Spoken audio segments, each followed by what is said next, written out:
Hello and welcome back to Coding Scale. आज का topic है SQL versus not SQL, like SQL versus not SQL, ऐसे भी आप इसको बोल सकते हैं। तो आज हम इन दोनों टॉपिक्स को डिटेल में समझेंगे। क्या इनके डिफरेंसेस हैं, क्या इनकी परफॉर्मेंस हैं, क्या हाँ इनका यूजेस है, कहाँ पे हम किसको यूज कर सकते हैं, यानी रिलेशनल और नॉन रिलेशनल डेटाबेस क्या होते हैं, क्या क्या इनके टाइप्स हैं, क्या क्या यूज केसेस हैं, और क्या क्या इनकी परफॉर्मेंस है, कहाँ हम किसको यूज कर सकते हैं। तो डिटेल में हम इस टॉपिक को आज एक्सप्लोर करेंगे और समझेंगे। तो चलिए शुरू करते हैं। अगर हम बात करें सीक्वल की, यानी एसक्यूएल वर्सेस नॉट एसक्यूएल, तो सीक्वल की फुल फॉर्म होती है या एसक्यूएल की फुल फॉर्म होती है स्ट्रक्चर्ड क्वेरी लैंग्वेज।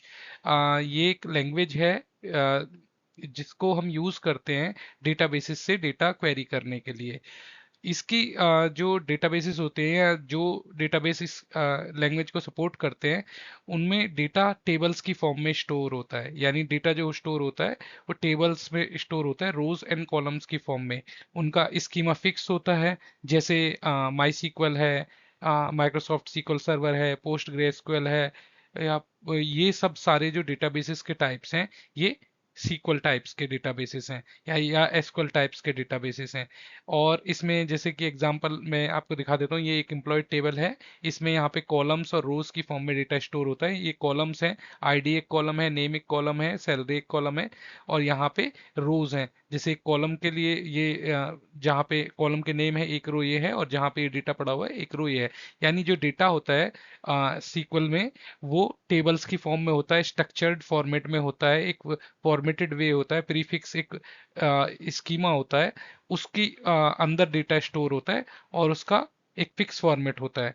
वहीं पे अगर हम बात करें नो एसक्यूएल की, उसका फुल फॉर्म होता है नॉट ओनली सीक्वल या नॉट ओनली एसक्यूएल। इसमें जो डेटा स्टोर होता है वो ट्रेडिशनल वे में स्टोर नहीं होता है। वो डॉक्यूमेंट की फॉर्म में हो सकता है, की वैल्यू पेयर में हो सकता है, ग्राफ की फॉर्म में हो सकता है, और यहाँ पे कोई फिक्स कॉलम नहीं होता। और अगर हम बात करें इसके टाइप्स की, नो एसक्यूएल टाइप्स के जो डेटाबेसेस हैं वो हैं, जैसे मोंगोडीबी है, रेडिस है, अपाचे है, कैसेंड्रा है। तो अपाचे कैसेंड्रा हो गया, रेडिस हो गया, ये सब सारे के सारे नो एसक्यूएल डेटाबेसेस हैं। तो बेसिकली अगर हम लेमैन लैंग्वेज में समझे, दोनों का डिफरेंस ये है, सीक्वल टाइप के जो डेटाबेसेस होते हैं उसमें एक फिक्स फॉर्मेट होता है, कॉलम और रोज की फॉर्म में डेटा स्ट्रक्चर्ड वे में प्रीफिक्स स्कीमा की फॉर्म में वो स्टोर रहता है। और जो नो एसक्यूएल डेटाबेसेस होते हैं उसमें कोई फिक्स फॉर्मेट नहीं रहता, उसमें डेटा अलग अलग वेज में स्टोर हो सकता है, अलग अलग फॉर्मेट में स्टोर हो सकता है, जैसे डॉक्यूमेंट की फॉर्म में, की वैल्यू पेयर की फॉर्म में, ग्राफ की फॉर्म में। तो वहां पे इस तरह से डेटा स्टोर होता है। जैसे एग्जांपल के लिए मैंने यहाँ पे एक नीचे एग्जांपल दिए हैं, जेसन की फॉर्म में डेटा स्टोर है, आईडी है, नेम है, सैलरी है, स्किल्स है, स्किल्स का एरे यहाँ पे पड़ा हुआ है। तो यहाँ ऊपर आप देख रहे हो टेबल की फॉर्म में, यहाँ जेसन की फॉर्म में। तो इस तरह से अलग अलग टाइप से डेटा स्टोर हो सकता है। ये दोनों आजकल बहुत कंपैरिजन में आते हैं टर्म्स, जब आप इंटरव्यू के लिए जाते हो या नॉर्मली भी आप कभी किसी टेक्निकल डिस्कशन में आते हो। तो इसलिए इसको डिटेल में इजी लैंग्वेज में हम इसको डिस्क्राइब कर रहे हैं। वहीं पे अगर हम वन लाइन डिफरेंस की बात करें, तो सीक्वल स्ट्रक्चर्ड है। सीक्वल के डेटाबेसेस जो होते हैं वो स्ट्रक्चर्ड होते हैं, टेबल्स की फॉर्म में होते हैं, रोज एंड कॉलम्स में डिवाइडेड होते हैं, टेबल बेस्ड होते हैं, और फिक्स स्कीमा होता है। यानी एक टेबल होती है, उसके फिक्स्ड कॉलम होते हैं, और एक फिक्स फॉर्मेट होता है, फिक्स टाइप होता है उनके कॉलम्स का, और उसी में डेटा स्टोर होता है। वहीं पे नो एसक्यूएल में फ्लेक्सिबल होता है और नॉन टेबल बेस्ड होता है। वहाँ पे टेबल की फॉर्म में नहीं होता, जेसन में हो सकता है, की वैल्यू पेयर में हो सकता है, और डायनामिक स्कीमा होता है। वहाँ पे कोई फिक्स स्कीमा नहीं होता कि ये अगर यहाँ पे ये तीन एंट्री, हमको तीन डेटा अगर स्टोर करना है, तीन वैल्यू स्टोर करनी है, तो इसी फॉर्मेट में करेंगे। यहाँ पे घट बढ़ सकता है, ऊपर नीचे हो सकता है, ये स्ट्रक्चर चेंज हो सकता है। तो ये फ्लेक्सिबिलिटी देता है आपको। अगर हम सीक्वल की बात करें, तो सीक्वल को जैसे हम बताया कि रिलेशनल डेटाबेस होता है, उसकी कुछ प्रॉपर्टीज होती हैं, या वो कुछ प्रॉपर्टीज को सपोर्ट करता है। जैसे इसके अंदर एसिड ट्रांजेक्शंस की एक प्रॉपर्टी होती है जिसमें हम एसिड की अगर फुल फॉर्म की बात करें, एटॉमिसिटी, कंसिस्टेंसी, आइसोलेशन, ड्यूरेबिलिटी, ये टर्म्स होते हैं और इन ये अपने आप में एक टॉपिक है, इनके ऊपर भी हम अलग से एक वीडियो बनाएंगे। तो सीक्वल जो है वो एसिड प्रॉपर्टीज को सपोर्ट करता है, एसिड ट्रांजेक्शन्स को सपोर्ट करता है और यहाँ पे डेटा इंटीग्रिटी जो होती है वो गारंटीड होती है सीक्वल में। वहीं पे दूसरी प्रॉपर्टी इसकी जो है वो है फिक्स्ड स्कीमा, यानी टेबल्स जो हैं वो प्री डिफाइन होती हैं, प्री डिफाइन होती हैं और उनके जो कॉलम्स हैं वो और वहाँ पे फिक्स होते हैं। तो टेबल्स विद डिफाइंड कॉलम होता है, schema enforced at the time of right time, यानी जब हम टेबल बनाते हैं वहीं पे तभी पे हम स्कीमा डिफाइन करते हैं, तभी पे हम फिक्स कर देते हैं कि ये इतने कॉलम्स होंगे, इस कॉलम का ये टाइप होगा और इसमें इस टाइप का डेटा जाएगा। जैसे हमने अभी पिछली स्लाइड पे एग्जांपल देखा था, एम्प्लॉय टेबल में 3 कॉलम थे, आईडी, नेम एंड सैलरी, वो तीनों उसी तरह से फिक्स्ड स्कीमा के थ्रू बने हुए थे। यहाँ पे रिलेशनशिप एक प्रॉपर्टी होती है सीक्वल की जो सपोर्ट करता है, जैसे हम एक टेबल को दूसरी टेबल से लिंक कर सकते हैं कीज की फॉर्म में, जैसे प्राइमरी की, फॉरेन की, इस तरह की कीज होती है यहाँ पे, उनसे हम एक दूसरी टेबल्स को लिंक करके डेटा उठा सकते हैं। तो यहाँ पे जॉइंस कर सकते हैं टेबल्स को, नॉर्मलाइज डेटा, नो डुप्लीकेशन और फॉरेन की। तो यहाँ पे ये सारे जो फीचर्स हैं ये आपको अवेलेबल होते हैं सीक्वल में, ये नो सीक्वल में आपको इस तरह से अवेलेबल नहीं होते। और जो लैंग्वेज है, सीक्वल लैंग्वेज को ये सपोर्ट करते हैं सीक्वल डेटाबेसेस, यानी एक कॉमन लैंग्वेज है, एसक्यूएल एक कॉमन लैंग्वेज है जिसके थ्रू हम अलग अलग जो डेटाबेसेस हैं, अलग अलग कंपनीज के डेटाबेसेस हैं, उनको हम एक कॉमन लैंग्वेज के थ्रू क्वेरी कर सकते हैं, उनसे डेटा एक्सट्रैक्ट कर सकते हैं, यानी एक यूनिवर्सल क्वेरी लैंग्वेज सपोर्ट करते हैं, चाहे वो माई सीक्वल हो, चाहे पोस्टग्रेस हो, चाहे वो सीक्वल सर्वर हो, सारे डेटाबेसेस पे सिमिलर लैंग्वेज से ही हम क्वेरी करके डेटा एक्सट्रैक्ट कर सकते हैं। वर्टिकल स्केलिंग, इसमें वर्टिकल स्केलिंग सपोर्ट करता है ये, आप अपने डेटाबेस को इनहेंस कर सकते हैं, वर्टिकल मतलब वर्टिकल स्केल अप कर सकते हैं। इसमें आप सीपीयू और रैम को बढ़ा के अपने सिस्टम को, अपने सर्वर को पावरफुल बना सकते हैं। स्ट्रॉन्ग कंसिस्टेंसी होती है, यानी all read see the most recent committed were immediately, यानी जैसे ही इसमें कोई डेटा सेव होता है वो सारा तुरंत के तुरंत रिफ्लेक्ट होता है, यानी इसमें स्ट्रॉन्ग डेटा कंसिस्टेंसी होती है। तो ये भी सीक्वल का एक बहुत ही स्ट्रॉन्ग फीचर है। तो सीक्वल सपोर्टेड जो डेटाबेसेस होते हैं, रिलेशनल डेटाबेसेस होते हैं, उसमें बेसिकली ये सारी प्रॉपर्टीज आपको मिल जाएंगी, ऐसे transaction, fixed schema, relationship, SQL language, universal common language, vertical scaling, strong consistency. वहीं अगर हम बात करें नो एसक्यूएल की, तो नो एसक्यूएल में भी अलग अलग टाइप के फॉर्मेट में हम डेटा स्टोर कर सकते हैं। इसके हम 4-5 टाइप आपको एक्सप्लेन कर रहे हैं, मोस्टली हम 4 टाइप यहाँ पे आपको एक्सप्लेन कर रहे हैं। जैसे डॉक्यूमेंट स्टोर, हम नो एसक्यूएल में डॉक्यूमेंट की फॉर्म में डेटा स्टोर कर सकते हैं। जो डॉक्यूमेंट फॉर्मेट को सपोर्ट करते हैं वो मोंगो डीबी, काउच डीबी और फायर स्टोर, ये सारे के सारे जो डेटाबेसेस हैं ये डॉक्यूमेंट की फॉर्म में डेटा को स्टोर करते हैं, और यहाँ पे जो डेटा है वो जेसन की फॉर्मेट में डॉक्यूमेंट में सेव होता है, और यहाँ पे स्कीमा फ्लेक्सिबल होता है, और ये बेस्ट होता है यूजर प्रोफाइल्स, कंटेंट, कैटलॉग, इस टाइप की चीज़ों को स्टोर करने के लिए डॉक्यूमेंट स्टोर जो है वो हम यूज़ कर सकते हैं, और इसको सपोर्ट करते हैं जैसे मोंगो डीबी, काउच डीबी और फायर स्टोर। तो एक टाइप ये हो गया नो एसक्यूएल का। दूसरा टाइप है की वैल्यू स्टोर, यानी यहाँ पे डेटा की और वैल्यू के फॉर्म में स्टोर होता है।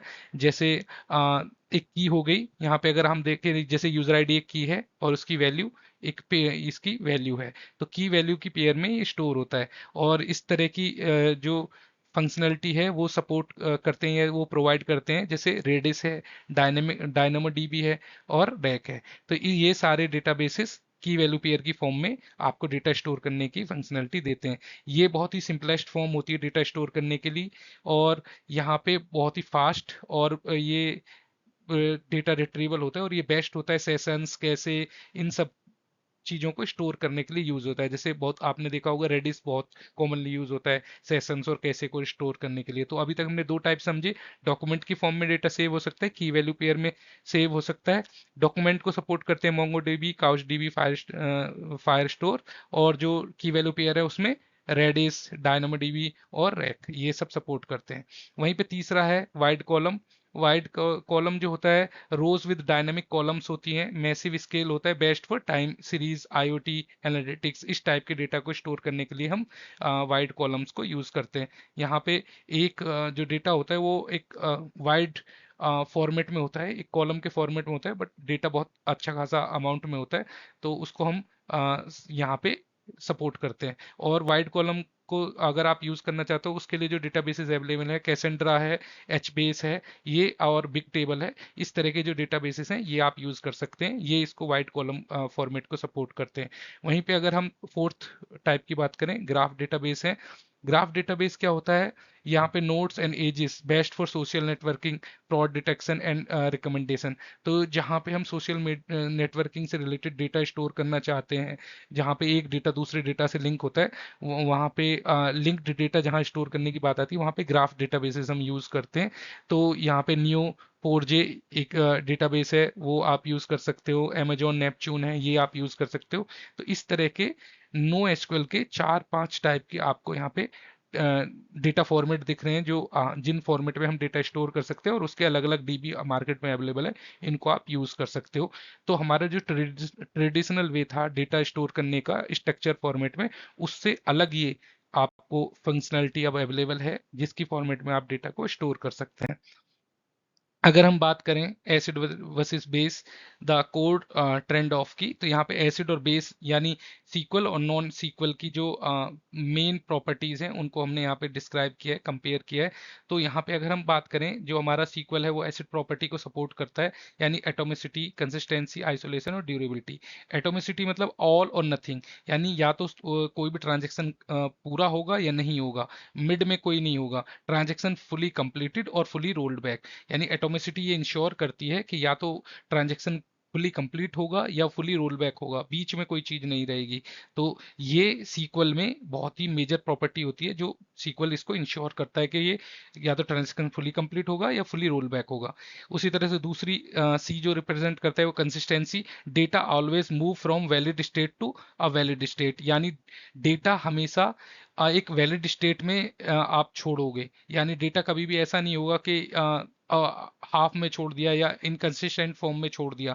तो कंसिस्टेंसी रहती है, अगर आपने किसी डेटा को अपडेट किया है तो या तो अपडेट होगा या वापस वो वहीं पुरानी स्टेट में रहेगा, बीच में कहीं आपको ऐसा नहीं मिलेगा कि आधा अपडेट हो गया आधा नहीं हुआ। तो ये कंसिस्टेंसी मेंटेन करता है कि एक डेटा अपडेट होगा तो तुरंत वो अपडेटेड डेटा आपको रिफ्लेक्ट होगा। इसी तरह से आइसोलेशन होता है, कॉनकरेंट transaction don't interfere with each other, यानी एक साथ अगर एक ही टेबल पे 2 या 3 ट्रांजेक्शन चल रही हैं, तो वो एक दूसरे को इंटरफेयर नहीं करती हैं। जब तक एक ट्रांजेक्शन कंप्लीट नहीं होगा तब तक दूसरा उसको इंटरफेयर नहीं कर सकता। तो ये फैसिलिटी भी जो एसिड प्रॉपर्टी के अंदर आती है और सीक्वल में ये आपको मिलती है। वहीं पे ड्यूरेबिलिटी एक और प्रॉपर्टी है, committed data survive crashes written to disk, यानी ड्यूरेबिलिटी का मतलब होता है कि लॉन्ग टर्म तक एक डेटा अवेलेबल रहना है, या क्रैश होता है तो भी वो डेटा अवेलेबल रहना।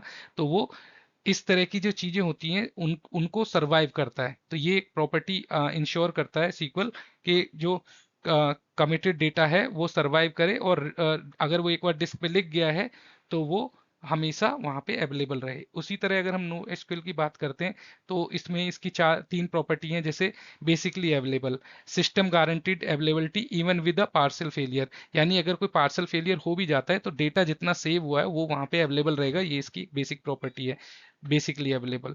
ठीक है। एक है सॉफ्ट स्टेट, यानी स्टेट में change over time even even without new input, यानी जो डेटा है उसकी जो स्टेट होती है वो सॉफ्ट स्टेट में रहता है, वो ओवर द टाइम चेंज हो सकती है। तो एक इसकी ये प्रॉपर्टी भी होती है NoSQL की। और इवेंचुअली कंसिस्टेंट, यानी ये जैसे यहाँ पे हमने कहा था कि ये कंसिस्टेंट होता है, फुली कंसिस्टेंट होता है सीक्वल, यहाँ पे नो एसक्यूएल जो होता है वो इवेंचुअली कंसिस्टेंट होता है, यानी data will become consistent but not immediately, यानी जो डेटा है वो कंसिस्टेंट हो जाएगा बट उसमें टाइम लग सकता है, या वो धीरे धीरे आपको कंसिस्टेंसी वहाँ पे फुली देखने को मिलेगी। तो बेसिकली ये मेजर डिफरेंस, अगर हम बात करें डेटा की फॉर्मेट में या जो इंटरनल आर्किटेक्चर के फॉर्मेट में अगर करें, तो ये बेसिक डिफरेंस होता है दोनों की फॉर्मेट में। और अगर हम ये डिसाइड करना हो कि कब हमको सीक्वल के साथ जाना है, कब नॉन सीक्वल के साथ जाना है, तो यहाँ पे मैंने कुछ क्राइटेरिया एक टेबल की फॉर्मेट में रखा है। जैसे डेटा स्ट्रक्चर, जब हमें ये डिसाइडेड हो कि हमारा स्कीमा फिक्स रखना है, टेबल की फॉर्मेट में रखना है, तो हम सीक्वल के साथ चले जाएंगे। और जब हमारा जो स्कीमा है वो फ्लेक्सिबल रहेगा, हमें ये लगता है कि आने वाले टाइम में हमारा स्कीमा फिक्स नहीं रहेगा, फ्लेक्सिबल रहेगा, और या स्कीमा हम रखेंगे ही नहीं, वहाँ पे हम नो सीक्वल के साथ जाते हैं। रिलेशनशिप दूसरा क्राइटेरिया, जहाँ पे कॉम्प्लेक्स ज्वाइन हमें चाहिए होंगे, सपोर्ट चाहिए होगा जॉइंस का एक दूसरे टेबल्स के डेटा को एक्सट्रैक्ट करने के लिए, वहाँ पे हम सीक्वल के साथ जाएंगे।